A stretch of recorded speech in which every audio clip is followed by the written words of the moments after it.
Hey, ¿qué tal amigos? ¿Cómo están ustedes? En esta oportunidad vamos a hablar de un clips de la CNN y sobre los acontecimientos actualizados de Robert F. Kennedy Jr. que apoya al 100% al presidente Donald Trump. Comencemos. Eric Burner de la CNN reacciona al apoyo de Robert a Trump.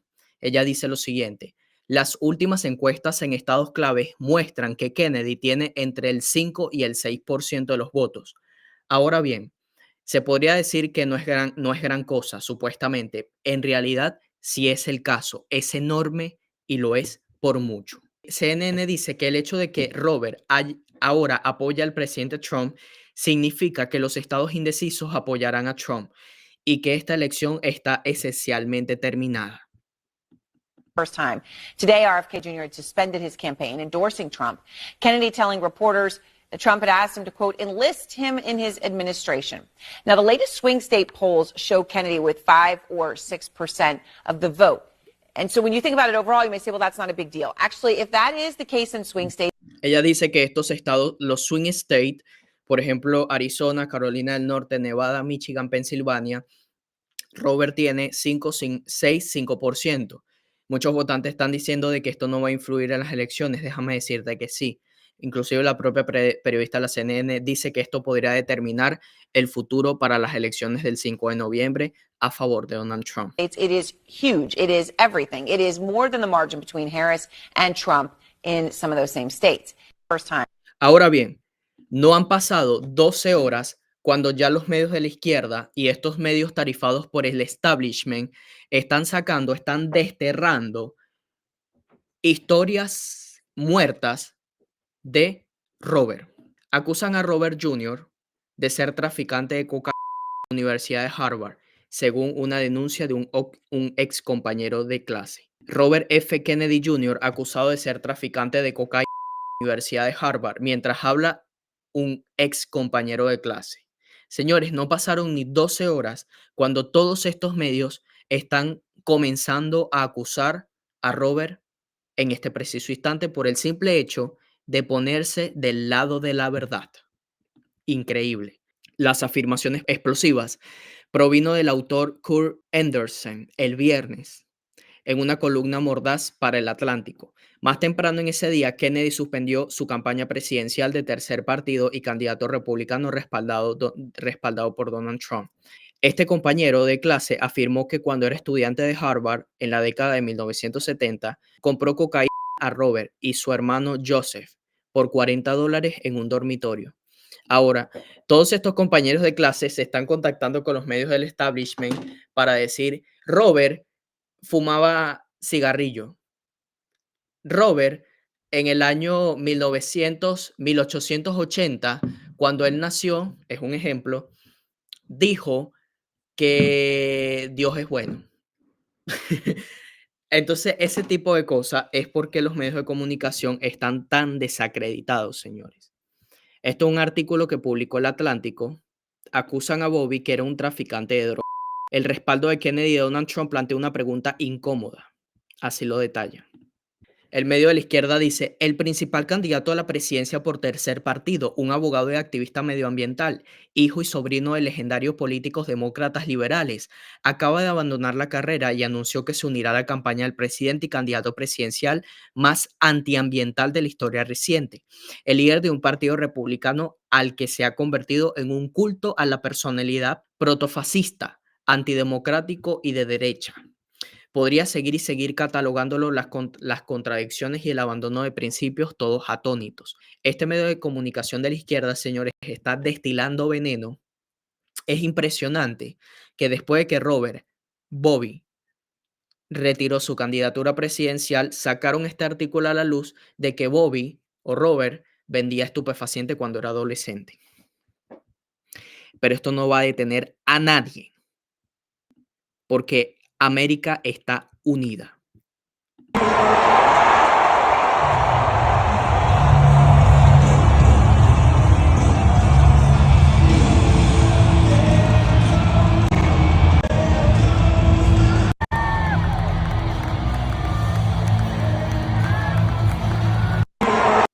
Esto no se lo esperaban los demócratas, señores. Cuando un presidente de Estados Unidos se confabula con las empresas de medios de comunicación o las coacciona directamente para que se censure el discurso político, están atacando nuestros derechos más sagrados, que es la libre expresión. Bobby dice lo siguiente, escuchen. When a U.S. president colludes with or outright coerces media companies to censor political speech, it's an attack on our most sacred right of free expression. And that's the very right upon which all of our other constitutional rights rest. President Biden mocked Vladimir Putin's 88% landslide in the Russian elections, observing that Putin and his party controlled the Russian press and that Putin prevented serious opponents from appearing on the ballot. But here in America, the DNC also prevented opponents from appearing on the ballot. And our television networks expose themselves as Democratic Party organs. Over the course of more than a year in a campaign where my poll numbers reached at times in the high 20s, the DNC-aligned mainstream media networks maintain a near perfect embargo on interviews with me. During his 10-month presidential campaign in 1992, Ross Perot gave 34 interviews on mainstream networks. In contrast, during the 16 months since I declared, ABC, NBC, CBS, MSNBC, and CNN combined gave only 2 live interviews from me. Those networks instead ran a continuous deluge of hit pieces with inaccurate, often vile, pejoratives and defamatory smears. Some of those same networks and colluded with the DNC to keep me off the debate stage.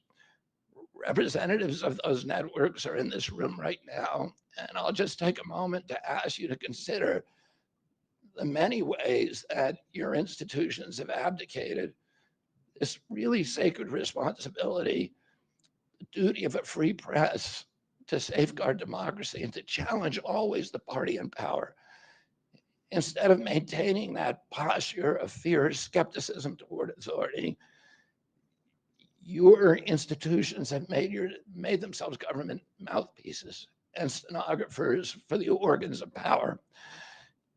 You didn't alone cause the devolution of American democracy, but you could have prevented it. Sí, amigos, entonces estoy de verdad, ¿cómo se podría decir? En shock, estoy anonadado que no han pasado 24 horas cuando están sacando este tipo de información que ya no tiene nada que ver con esta campaña presidencial. Aquí podemos ver a Bobby, a Robert en 1973, diciendo que él era un drug dealer. Increíble, señores, increíble.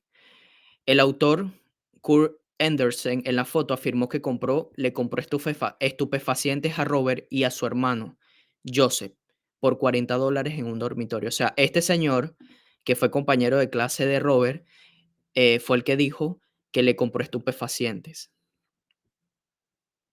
El escrito alegó que se acercó a Robert y le dijo que fuera a su habitación en el dormitorio, que el sobrino del presidente demócrata John F. Kennedy compartía con el futuro periodista Peter Kaplan. Robert me sirvió una línea para que la probara y me entregó una pajita de plástico de 1,5 pulgadas de largo. Resoplé, charlamos un minuto, creo que le pagué $40 en efectivo, dijo este señor. Era mucho dinero, el equivalente a $300 actuales, pero el polvito blanco comprada a un Kennedy acompañado por un hermano Kennedy, el momento de glamour parecía valer la pena. Ok, vamos a leer las opiniones de las personas. No sé si esto sea cierto o no, y tú tampoco.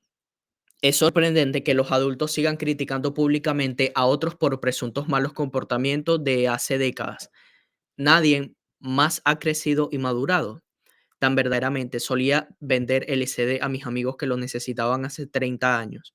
No he hecho eso en 30 años y ahora soy un miembro respetable de la sociedad. La gente crece, el lado oscuro de la cultura de la cancelación. Si alguien que conocía en la universidad o en la escuela secundaria se postulaba para un cargo, mantendría la boca cerrada incluso si fuera alguien con quien no me llevaba bien en ese momento. No le haría eso a nadie sabiendo cuánto hay por medio. La miseria ama la compañía. Es verdad, señores, este tipo es un miserable.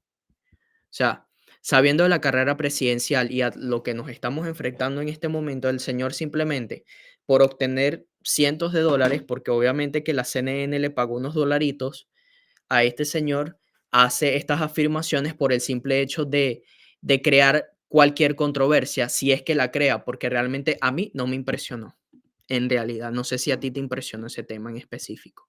Ahora bien, muchas personas me estaban preguntando que les publicara las declaraciones de Robert traducido en español. Miren esto. 16 months ago, in April of 2023, I launched my campaign for President of the United States.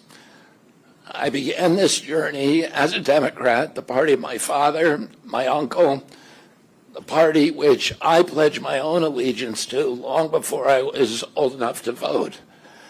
I attended my first Democratic convention at the age of 6 in 1960.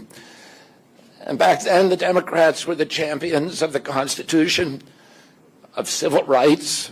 The Democrats stood against authoritarianism, against censorship, against colonialism, imperialism, and unjust wars. We were the party of labor, of the working class. The Democrats were the party of government transparency and the champion of the environment. Our party was the bulwark against big money interests and corporate power. True to its name, it was the party of democracy. As you know, I left that party in October because it had departed so dramatically from the core values that I grew up with. It had become the party of war, censorship, corruption, big pharma, big tech, big ag, and big money. When it abandoned democracy by canceling the primary to conceal the cognitive decline of the sitting president, I left the party to run as an independent. The mainstream of American politics and journalism derided my decision. Conventional wisdom said that it would be impossible even to get on the ballot as an independent because each state poses an insurmountable tangle of arbitrary rules for collecting signatures. I would need over 1 million signatures, something no presidential candidate in history had ever achieved. And then I'd need a team of attorneys and millions of dollars to handle all the legal challenges from the DNC. The naysayers told us that we were climbing a glass version of Mount Impossible. So the first thing I want to tell you is that we proved them wrong. We did it because beneath the radar of mainstream media organs, we inspired a massive independent political movement. More than 100,000 volunteers sprang into action, hopeful that they could reverse our nation's decline. Many worked 10-hour days, sometimes in blizzards and blazing heat. They sacrificed family time, personal commitments, and sleep month after month, energized by a shared vision of a nation healed of its divisions. They set up tables at churches and farmers' markets. They canvassed door to door. In Utah and in New Hampshire, volunteers collected signatures in snowstorms, convincing each supporter to stop in the frigid cold, to take off their gloves, and to sign legibly. During a heat wave in Nevada, I met a tall, athletic volunteer who cheerfully told me that he had lost 25 pounds collecting signatures in 117-degree heat. To finance this effort, young Americans donated their lunch money, and senior citizens gave up part of their Social Security checks. Our 50-state organization collected those millions of signatures and more. No presidential campaign in American political history has ever done that. And so I want to thank all of those dedicated volunteers and congratulate the campaign staff who coordinated this enormous logistical feat. Your accomplishments were regarded as impossible. You carried me up that glass mountain. You pulled off a miracle. You achieved what all the pundits said could never be done.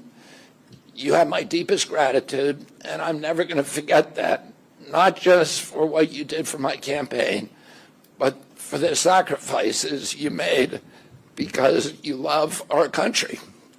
You showed everyone that democracy is still possible here. It continues to survive in the press and in the idealistic human energies that still thrive beneath a canvas of neglect and of official and institutional corruption. Today, I'm here to tell you that I will not allow your efforts to go to waste. I'm here to tell you that I will leverage your tremendous accomplishments to serve the ideals that we share, the ideals of peace, of prosperity, of freedom, of health, all the ideals that motivated my campaign. I'm here today to describe the path forward that you have opened with your commitment and with your hard labors. Now, in an honest system, I believe that I would have won the election. In a system the kind that my father and my uncles thrived in, a system with open debates, with fair primaries, with regularly scheduled debates, with fair primaries, and with a truly independent media untainted by government propaganda and censorship. In a system of nonpartisan courts and election boards, everything would be different. After all, the polls consistently showed me beating each of the other candidates, both in favorability and also in head-to-head matchups. But I'm sorry to say that while democracy may still be alive at the grassroots, it has become little more than a slogan for our political institutions, for our media, and for our government, and most sadly at all for me, for the Democratic Party. In the name of saving democracy, the Democratic Party set itself to dismantling it, lacking confidence in its candidate, that its candidate could win in a fair election at the voting booth. The DNC waged continual legal warfare against both President Trump and myself. Each time that our volunteers turned in those towering boxes of signatures needed to get on the ballot, the DNC dragged us into court, state after state, attempting to erase their work and to subvert the will of the voters who had signed those petitions. It deployed DNC-aligned judges to throw me and other candidates off the ballot and to throw President Trump in jail. It ran a sham primary that was rigged to prevent any serious challenge to President Biden. Then, when a predictably bungled debate performance precipitated the palace coup against President Biden, the same shadowy DNC operatives appointed his successor, also without an election. They installed a candidate who was so unpopular with voters that she dropped out in 2020 without winning a single delegate. My uncle and my father both relished debate. They prided themselves on their capacity to go toe-to-toe with any opponent in the battle over ideas. They would be astonished to learn of a Democratic Party presidential nominee who, like Vice President Harris, has not appeared in a single interview or an unscripted encounter with voters for 35 days. This is profoundly undemocratic. How are people to choose when they don't know whom they are choosing? And how can this look to the rest of the world? My father and my uncle were always conscious of America's image abroad because of our nation's role as the template for democracy, the role model for democratic processes, and the leader of the free world.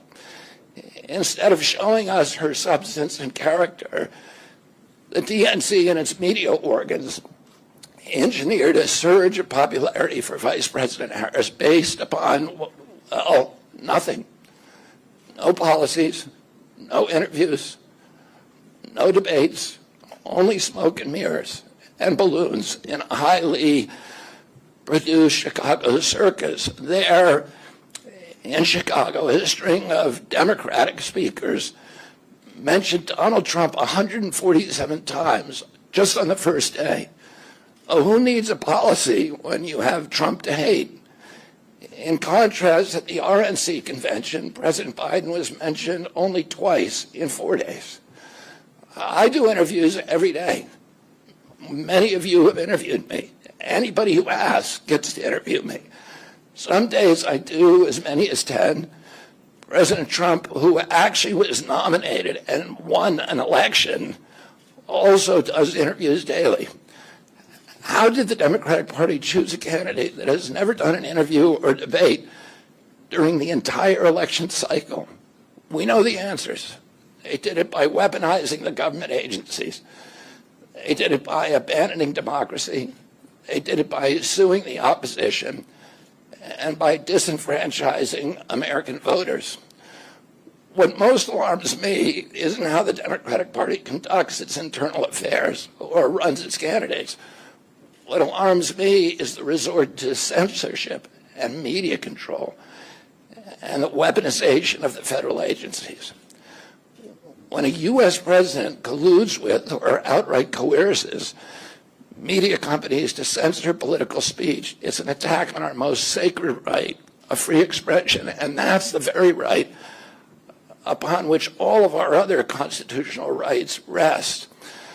President Biden mocked Vladimir Putin's 88% landslide in the Russian elections, observing that Putin and his party controlled the Russian press and that Putin prevented serious opponents from appearing on the ballot. But here in America, the DNC also prevented opponents from appearing on the ballot. And our television networks exposed themselves as Democratic Party organs. Over the course of more than a year, in a campaign where my poll numbers reached at times in the high 20s, the DNC-aligned mainstream media networks maintain a near perfect embargo on interviews with me. During his 10-month presidential campaign in 1992, Ross Perot gave 34 interviews on mainstream networks. In contrast, during the 16 months since I declared, ABC, NBC, CBS, MSNBC, and CNN combined gave only 2 live interviews from me. Those networks instead ran a continuous deluge of hit pieces with inaccurate, often vile, pejoratives and defamatory smears. Some of those same networks and colluded with the DNC to keep me off the debate stage. Representatives of those networks are in this room right now, and I'll just take a moment to ask you to consider the many ways that your institutions have abdicated this really sacred responsibility, the duty of a free press to safeguard democracy and to challenge always the party in power. Instead of maintaining that posture of fierce skepticism toward authority, your institutions have made themselves government mouthpieces and stenographers for the organs of power. You didn't alone cause the devolution of American democracy, but you could have prevented it. The Democratic Party's censorship of social media was even more of a naked exercise of executive power. This week, a federal judge, Terry Doty, upheld my injunction against President Biden, calling the White House's censorship project, quote, the most egregious violation of the First Amendment in the history of the United States of America. Doty's previous 155-page decision details how just 37 hours after he took the oath of office, swearing to uphold the Constitution, President Biden and his White House opened up a portal and then invited the CIA, the FBI, CISA, which is a censorship agency, it's the center of the censorship industrial complex, DHS, the IRS, and other agencies to censor me and other political dissidents on social media. Even today, users who try to post my campaign videos to Facebook or YouTube get messages that this content violates community standards. 2 days after Judge Doty rendered his decision this week, Facebook was still attaching warning labels to an online petition calling on ABC to include me in the upcoming debate. They said that violates community standards, their community standards. The mainstream media was once the guardian of the First Amendment and democratic principles, and it's joined this systemic attack on democracy. It also, the media justifies their censorship on the grounds of combating misinformation, but governments and oppressors don't censor lies. They don't fear lies. They fear the truth, and that's what they censor. And I don't want any of this to sound like a personal complaint, because it's not. For me, it's all part of a journey, and it's a journey that I signed up with. But I need to make these observations because I think they're critical for us doing the thing that we need to do as citizens in a democracy to assess where we are in this country and what our democracy still looks like, and the assumptions about U.S. leadership around the globe. And are we really still a role model for democracy in this country? Or have we made it, a kind of a joke? And here's the good news. While mainstream outlets denied me a critical platform, they didn't shut down my ideas, which have especially flourished among young voters and independent voters, thanks to the alternative media. Many months ago, I promised the American people that I would withdraw from the race if I became a spoiler. A spoiler is someone who will alter the outcome of the election but has no chance of winning. In my heart, I no longer believe that I have a realistic path to electoral victory in the face of this relentless systematic censorship and media control. So I cannot in good conscience ask my staff and volunteers to keep working their long hours or ask my donors to keep giving when I cannot honestly tell them that I have a real path to the White House. Furthermore, our polling consistently showed that by staying on the ballot in the battleground states, I would likely hand the election over to the Democrats with whom I disagree on the most existential issues: censorship, war, and chronic disease. Last summer, it looked like no candidate was willing to negotiate a quick end to the Ukraine war, to tackle chronic disease epidemic, to protect free speech, our constitutional freedoms, to clean corporate influence out of our government, or to defy the neocons and their agenda of endless military adventurism. But now one of the two candidates has adopted these issues as his own, to the point where he has asked to enlist me in his administration. I'm speaking, of course, of Donald Trump. Less than 2 hours after President Trump narrowly escaped assassination, Callie Means called me on my cell phone. I was then in Las Vegas. Callie is arguably the leading advocate for food safety, for soil regeneration, and for ending the chronic disease epidemic that is destroying America's health and ruining our economy. Callie has exposed the insidious corruption at the FDA, the NIH, the HHS, and the USDA that has caused the epidemic. Callie had been working on and off for my campaign, advising me on those subjects since the beginning. And those subjects have been my primary focus for the last 20 years. I was delighted when Callie told me that day that he had also been advising President Trump. He told me President Trump was anxious to talk to me about chronic disease and other subjects, and to explore avenues of cooperation. He asked if I would take a call from the president.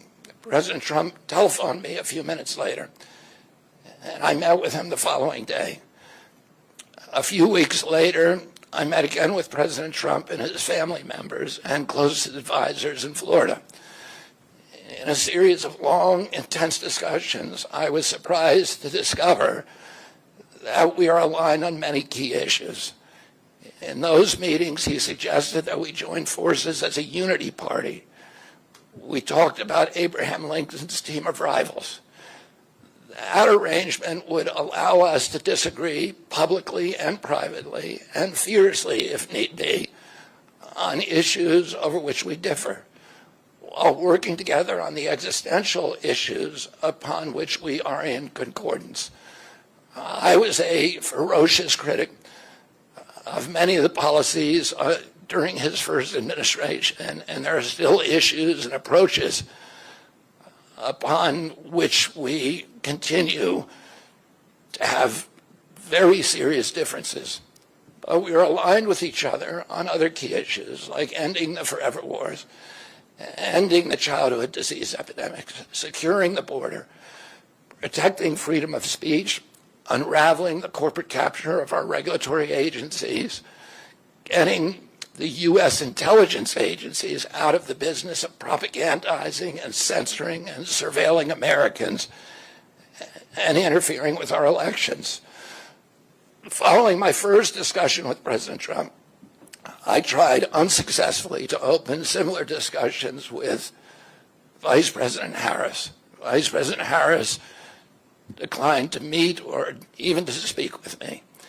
Suspending my candidacy is a heart-rending decision for me, but I'm convinced that it's the best hope for ending the Ukraine war and ending the chronic disease epidemic that is eroding our nation's vitality from the inside, and for finally protecting free speech. I feel a moral obligation to use this opportunity to save millions of American children above all things. For 19 years, I prayed every morning that God would put me in a position to end this calamity. The chronic disease crisis was one of the primary reasons for my running for president, along with ending censorship in the Ukraine war.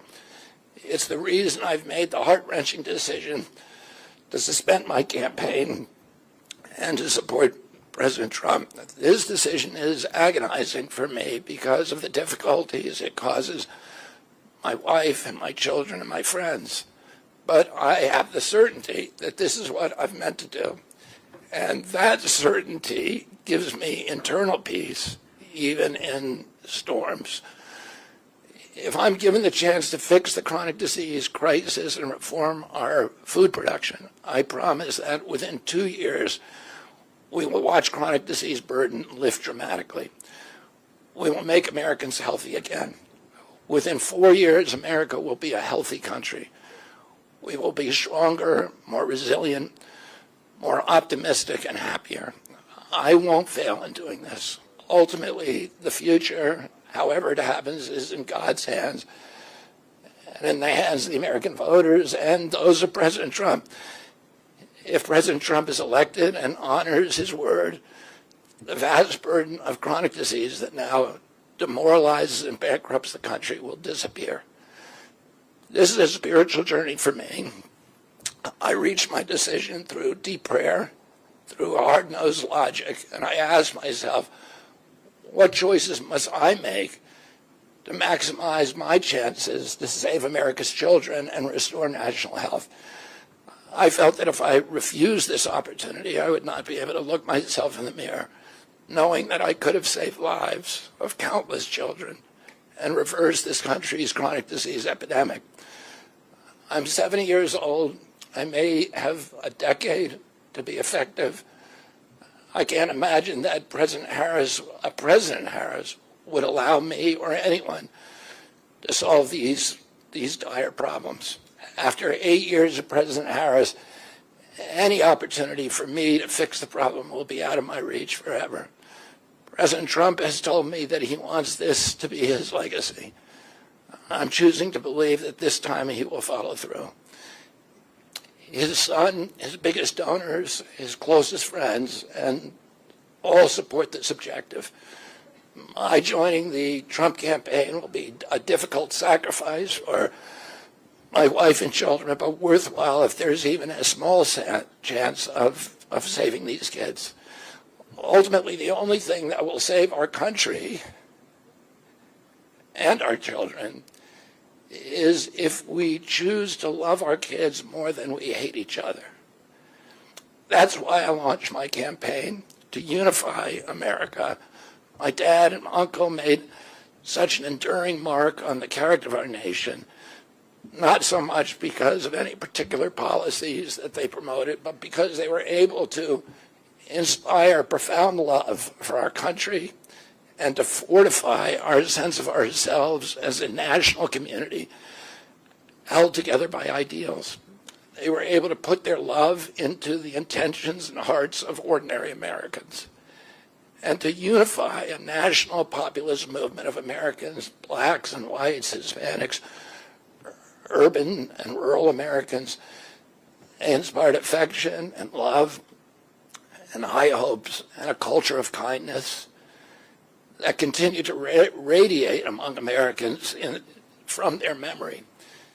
That's the spirit on which I ran my campaign and that I intend to bring into the campaign of President Trump. Instead of vitriol and polarization, I will appeal to the values that unite us, the goals that we could achieve if only we weren't at each other's throats. The most unifying theme for all Americans is that we all love our children. If we all unite around that issue now, we can finally give them the protection, the health, and the future that they deserve. Thank you all very much. Sí, amigos, esas fueron las declaraciones de Robert F. Kennedy Jr. Los demócratas cometieron un gran error. Pensaron que Robert se sentaría y permanecería en silencio como lo hizo Bernie Sanders. MAGA se ha vuelto mucho más grande. Quiero mostrarte una foto que es la definición perfecta de lo que los demócratas se están arrepintiendo.